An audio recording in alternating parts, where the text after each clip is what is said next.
हम लोग इस वीडियो में बायोलॉजी अर्थात जीव विज्ञान के कुछ वैसे ऑब्जेक्टिव क्वेश्चन को देखेंगे जो आने वाले एग्जाम के लिए बहुत ज़्यादा इम्पॉर्टेंट है। तो आप सभी लोग इस वीडियो को पूरा देखिएगा, ध्यान से देखिएगा, ताकि आपको वीडियो देखते देखते ही सारे क्वेश्चन याद हो जाए। हम आपको इस वीडियो में बहुत ही सरल भाषा में और बहुत ही बेसिक क्वेश्चन आपको बतलाए हैं जो कि आपके एग्जाम में अक्सर पूछे जाते हैं। तो चलिए हम वीडियो को शुरू करते हैं। तो आप सभी लोग जल्दी से इस वीडियो को लाइक कर दीजिए, अधिक से अधिक शेयर कर दीजिए, और जो भी स्टूडेंट इस चैनल पर नए हैं वो चैनल को सब्सक्राइब करके बेल आइकन दबा लीजिए ताकि आगे के सभी वीडियो का नोटिफिकेशन आपको सबसे पहले मिल सके। तो चलिए सबसे पहला नंबर क्वेश्चन हम लोग देखेंगे, आहार नाल का सबसे लंबा भाग क्या होता है। पहला नंबर क्वेश्चन कह रहा है कि आहार नाल का सबसे लंबा भाग क्या होता है या फिर कौन सा होता है। ऑप्शन ए है ग्रसनी, बी है छोटी आंत, सी है अमाशय और डी है ग्रासनली। ठीक है, तो आहार नाल का जो सबसे लंबा भाग होता है वह पहला का बी नंबर ऑप्शन होता है छोटी आंत। ठीक है, आहार नाल का सबसे लंबा भाग पहला का बी नंबर ऑप्शन सही हो जाएगा छोटी आंत, मतलब छोटी आंत आहार नाल का सबसे लंबा भाग होता है। चलिए दूसरा नंबर क्वेश्चन देखेंगे, मानव हृदय में कितने कोष्ठ होते हैं। मानव हृदय में कितने कोष्ठ होते हैं। ऑप्शन ए है 2, बी है 8, सी है 1 और डी है 4। तो दूसरा का सही आंसर क्या होगा। तो दूसरा का सही आंसर डी होगा 4। मानव हृदय में 4 कोष्ठ होते हैं। इंपॉर्टेंट क्वेश्चन है, बोर्ड मॉडल क्वेश्चन है कि मानव हृदय में कितने कोष्ठ होते हैं। तो दूसरा का डी नंबर ऑप्शन सही होगा, 4 कोष्ठ होते हैं। चलिए तीसरा नंबर क्वेश्चन देखेंगे, अमीबा अपना भोजन पकड़ता है। अमीबा अपना भोजन किस चीज के द्वारा पकड़ता है। ऑप्शन ए है कुटपाद के द्वारा, बी है कोशिका सतह के द्वारा, सी है लाइसोसोम के द्वारा और डी है इनमें से कोई नहीं। तो आप तीसरा का सही आंसर जल्दी से बतलाइए। और तीसरा का सही आंसर हम आपको बताते हैं कि अमीबा अपना भोजन किस चीज से पकड़ता है। तो इसका सही आंसर हो जाएगा कुटपाद के द्वारा। तीसरा का ए नंबर ऑप्शन सही हो जाएगा, अमीबा अपना भोजन कुटपाद के द्वारा पकड़ता है। चलिए चौथा नंबर क्वेश्चन हम लोग देखेंगे, इंसुलिन की कमी के कारण कौन सा रोग होता है। अगर शरीर में इंसुलिन की कमी हो जाती है तो उसके कारण कौन सा रोग होता है। ऑप्शन ए है घेघा रोग, बी है मधुमेह जिसको हम लोग चिनिया बोलते हैं, और सी है क्रेटिनिज्म और डी है बौनापन। तो इंसुलिन की कमी के कारण कौन सा रोग होता है। तो चौथा का बी नंबर ऑप्शन सही हो जाएगा, मधुमेह रोग। इंसुलिन की कमी के कारण मधुमेह रोग होता है। अब पांचवा नंबर क्वेश्चन हम लोग देखेंगे, रक्त में आयरन की कमी से होने वाला एक रोग बताइए। यदि रक्त, जिसे हम लोग खून भी बोलते हैं, तो अगर खून में आयरन की कमी हो जाती है तो उससे कौन सा रोग होता है। ऑप्शन ए है टीबी, बी है मधुमेह, सी है एनीमिया और डी है उच्च रक्तचाप। तो पांचवा का सही आंसर क्या होगा कि रक्त में आयरन की कमी से होने वाला रोग है एनीमिया। ठीक है, 5 का सी नंबर ऑप्शन सही हो जाएगा, रक्त में आयरन की कमी से होने वाला रोग है एनीमिया। 5 का सी नंबर ऑप्शन सही हो जाएगा। चलिए अगला नंबर क्वेश्चन देखेंगे, क्वेश्चन नंबर 6, निम्नलिखित में मादा ग्रंथि किसे कहते हैं। निम्नलिखित में मादा ग्रंथि किसे कहते हैं। ऑप्शन है अंडाशय को मादा ग्रंथि कहते हैं, या फिर अंडाणु को, या फिर अंडज को, या फिर अंडकोश को। तो छठा का सही आंसर क्या होगा, निम्नलिखित में मादा ग्रंथि किसे कहते हैं। तो छठा का डी नंबर ऑप्शन सही होगा, अंडकोश को मादा ग्रंथि कहते हैं। ध्यान रखिएगा, डी नंबर ऑप्शन सही होगा, मादा ग्रंथि अंडकोश को कहा जाता है। चलिए 7वां नंबर क्वेश्चन हम लोग देखेंगे, पुष्प, जिसे हम लोग फूल भी कहते हैं। तो पुष्प या फिर फूल का कौन सा भाग परागकण बनाता है। फूल में कौन सा भाग होता है जो परागकण बनाता है। ऑप्शन ए है बाह्य दल, बी है पंखुड़ी, सी है पुंकेसर या फिर डी है स्त्री केसर। तो फूल में कौन सा भाग होता है जो परागकण बनाता है। तो 7वां का सी नंबर ऑप्शन सही हो जाएगा, फूल में पुंकेसर होता है, वह परागकण बनाता है। ध्यान रखिएगा, पुंकेसर का काम होता है परागकण बनाना, इसलिए 7 का सी नंबर ऑप्शन सही हो जाएगा। चलिए 8वां नंबर क्वेश्चन देखेंगे, हाइड्रा में किसके द्वारा अलैंगिक जनन होता है। हाइड्रा में किसके द्वारा अलैंगिक जनन होता है। ऑप्शन ए है खंडन के द्वारा, बी है कृत्रिम विधियां, सी है पुनर्जनन और डी है मुकुलन। तो 8 का सही आंसर डी नंबर हो जाएगा। हाइड्रा में मुकुलन के द्वारा अलैंगिक जनन होता है। ध्यान रखिएगा, हाइड्रा में मुकुलन के द्वारा अलैंगिक जनन होता है। चलिए 9वां नंबर क्वेश्चन हम लोग देखेंगे। मानव में ऑटोसोम की संख्या कितनी होती है? मानव में ऑटोसोम की संख्या कितनी होती है? तो बतलाइए, मानव शरीर में ऑटोसोम की संख्या कितनी होती है? तो 9 का सही आंसर ए हो जाएगा 22 जोड़ी। मानव शरीर में 22 जोड़ी ऑटोसोम की संख्या होती है। चलिए 10वां नंबर क्वेश्चन देखेंगे हम लोग। गुणसूत्र कहाँ पाए जाते हैं? हम आपको बता दें कि जितने सारे भी क्वेश्चन हम आपको अभी बता रहे हैं, सभी क्वेश्चन आने वाला जो आपका मैट्रिक का एग्जाम है उसके व्यू से बहुत ज़्यादा इम्पोर्टेंट है, क्योंकि यह सभी क्वेश्चन आपके एग्जाम में पूछे जाने की बहुत अधिक संभावना है। इसलिए आप सभी क्वेश्चन को ध्यान से समझ लीजिएगा। चलिए 10वां नंबर क्वेश्चन का सही आंसर क्या हो जाएगा? गुणसूत्र कहाँ पाए जाते हैं? ऑप्शन ए है कोशिका में, बी है उत्तक में, सी है केंद्रक में और डी है इनमें से सभी में। तो 10 का सही आंसर सी हो जाएगा, गुणसूत्र केंद्रक में पाए जाते हैं। 10 का सी नंबर ऑप्शन सही होगा कि गुणसूत्र केंद्रक में पाए जाते हैं। ध्यान रखिएगा। चलिए 11 नंबर क्वेश्चन देखेंगे। मानव में कितने रक्त समूह हैं? मानव के शरीर में जो रक्त समूह होता है वो टोटल कितने रक्त समूह होता है? जैसे आप सभी लोगों को पता होगा कि किसी का ब्लड ग्रुप ए होता है, किसी का बी होता है, इसी प्रकार से किसी का ओ होता है। तो मानव के कितने रक्त समूह होते हैं? तो इसका सही आंसर 4 हो जाएगा।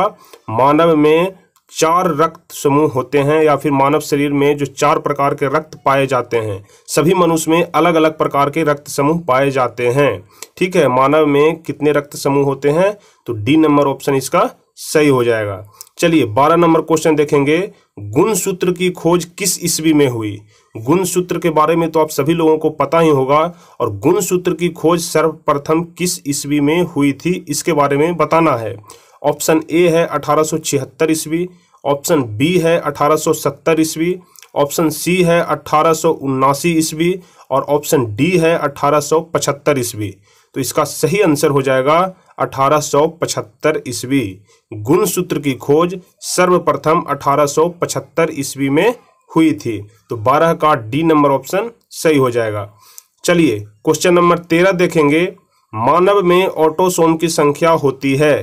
मानव में ऑटोसोम की संख्या कितनी होती है? ऑप्शन ए है 22 जोड़ी, बी है 23 जोड़ी, सी है 11 जोड़ी और डी है 24 जोड़ी। शायद यह क्वेश्चन दोबारा रिपीट हो गया है कि मानव में ऑटोसोम की संख्या कितनी होती है।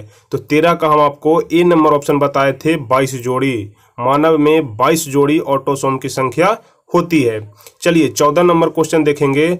सौर कुकर के लिए कौन सा दर्पण सर्वाधिक उपयुक्त होता है?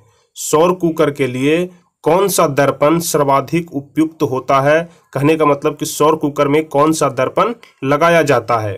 ऑप्शन ए है समतल दर्पण, बी है उत्तल दर्पण, सी है अवतल दर्पण और डी है इनमें से सभी।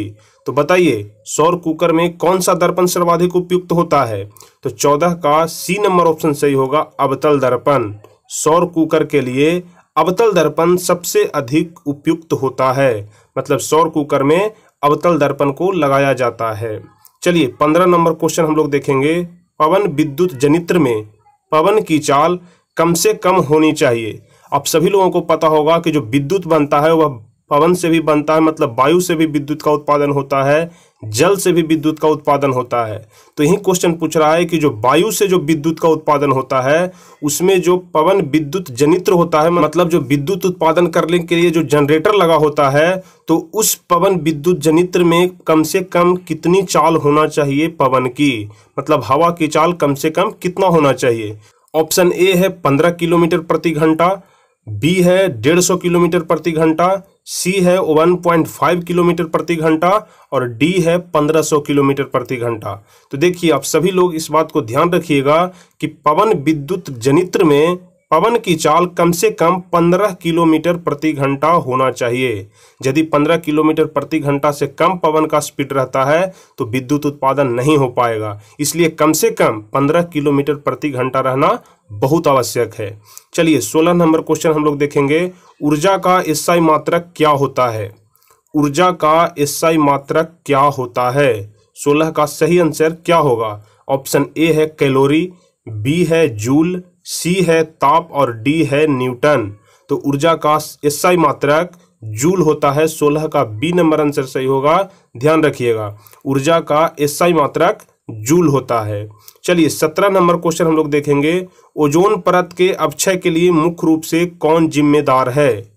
ओजोन परत के अपक्षय के लिए, मतलब जो ओजोन परत धीरे धीरे नष्ट हो रहा है, उसमें छिद्र हो रहे हैं, उसके लिए मुख्य रूप से कौन जिम्मेदार है? CO2 या फिर SO2 या फिर CFC या फिर NO2। तो 17 का सी नंबर ऑप्शन सही हो जाएगा, CFC। CFC कहने का मतलब होता है क्लोरोफ्लोरोकार्बन। ध्यान रखिएगा, आपके एग्जाम में पूछ भी सकता है कि CFC का मतलब क्या होता है या फिर क्लोरोफ्लोरोकार्बन का शॉर्ट रूप क्या होता है। तो आपको बताना है कि CFC का मतलब होता है क्लोरोफ्लोरोकार्बन। तो ओजोन परत के अपक्षय के लिए जो मुख्य रूप से जिम्मेदार है वह है क्लोरोफ्लोरोकार्बन अर्थात CFC। तो 18 नंबर क्वेश्चन कह रहा है कि यूरो 2 का संबंध है, यूरो 2 का संबंध किस चीज से है? ऑप्शन ए है वायु प्रदूषण से, बी है जल प्रदूषण से, सी है मृदा प्रदूषण से और डी है इनमें से कोई नहीं। तो यूरो 2 का संबंध किस चीज से है? तो 18 नंबर का ए ऑप्शन सही होगा, वायु प्रदूषण से। यूरो 2 का संबंध वायु प्रदूषण से होता है। चलिए 19वां नंबर क्वेश्चन हम लोग देखेंगे, एक सर्वाहारी जीव है। सर्वाहारी कहने का मतलब कि सभी कुछ खाता हो, मांस मछली भी और शाक सब्जी भी। तो बताइए एक सर्वाहारी जीव इसमें से कौन सा है?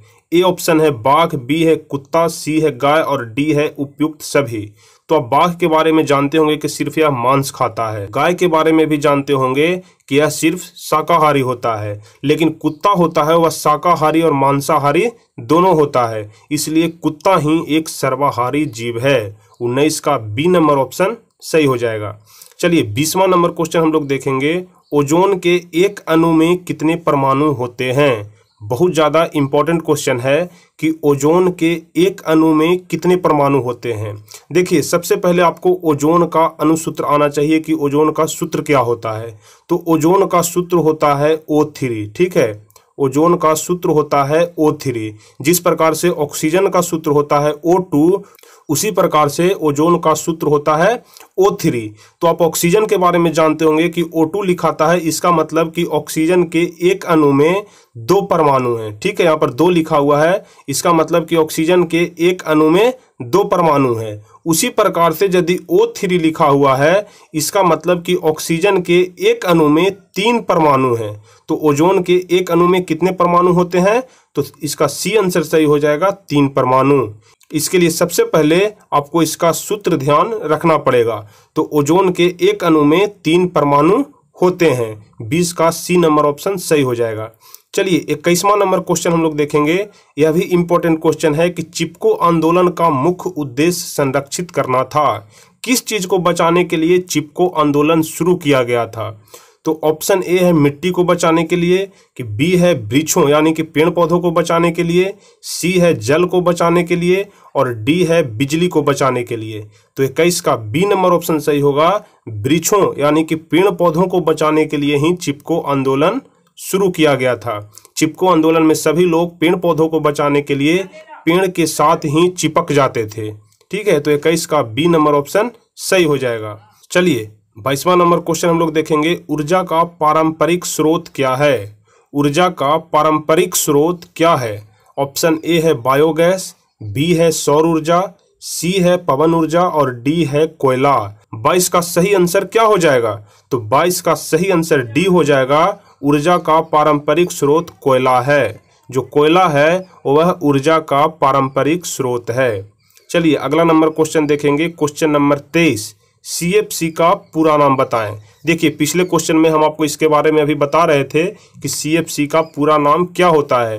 तो इसका उत्तर आप खुद से दीजिए कि CFC का पूरा नाम क्या होता है। सभी लोगों को मालूम हो गया होगा कि CFC का पूरा नाम होता है क्लोरोफ्लोरोकार्बन। 23 का सी नंबर ऑप्शन सही होगा, CFC का पूरा नाम होता है क्लोरोफ्लोरोकार्बन। चलिए 24 नंबर क्वेश्चन की तरफ हम लोग बढ़ेंगे, चिपको आंदोलन की शुरुआत कब हुई? चिपको आंदोलन की शुरुआत कब हुई? ध्यान रखिएगा, चिपको आंदोलन पेड़ पौधों को बचाने के लिए एक आंदोलन किया गया था, उसी को हम लोग कहते हैं चिपको आंदोलन। तो उसकी शुरुआत कब की गई थी? सन 1870 ईस्वी में कि 1970 में कि 1980 ईस्वी में कि इनमें से कोई नहीं? इसका सही ऑप्शन कौन सा होगा? तो चिपको आंदोलन की शुरुआत की गई थी सन 1970 ईस्वी में। 24 का बी नंबर ऑप्शन सही होगा। सन 1970 ईस्वी में चिपको आंदोलन की शुरुआत की गई थी। चलिए क्वेश्चन नंबर 25 देखेंगे, जो कि सबसे आखिरी क्वेश्चन है। वायु में नाइट्रोजन की प्रतिशत मात्रा कितनी होती है? मतलब वायु में नाइट्रोजन कितना प्रतिशत पाया जाता है? 25 का ए नंबर ऑप्शन है 70%, बी है 75%, सी है 78% और डी है 21%। तो बताइए वायु में नाइट्रोजन कितना प्रतिशत पाया जाता है? तो 25 का ए नंबर ऑप्शन सही होगा 70%। वायु में 70% नाइट्रोजन पाया जाता है। 25 का ए नंबर ऑप्शन सही होगा। तो चलिए इसी के साथ आपका सारे क्वेश्चन आंसर समाप्त हो जाते हैं। तो यदि आपको यह वीडियो अच्छा लगा हो तो कृपया इसे लाइक जरूर करें, क्योंकि आपका एक लाइक ही हमें आगे वीडियो बनाने के लिए प्रेरित करता है। और जो भी स्टूडेंट नए हैं वह इस चैनल को सब्सक्राइब कर लेंगे, ताकि आगे के सभी वीडियो का नोटिफिकेशन उनको समय पर मिलता रहे जैसे ही हम वीडियो अपलोड करते हैं। तो चलिए फिर मिलेंगे हम आपसे अगले वीडियो में। तब तक के लिए जय हिंद, धन्यवाद।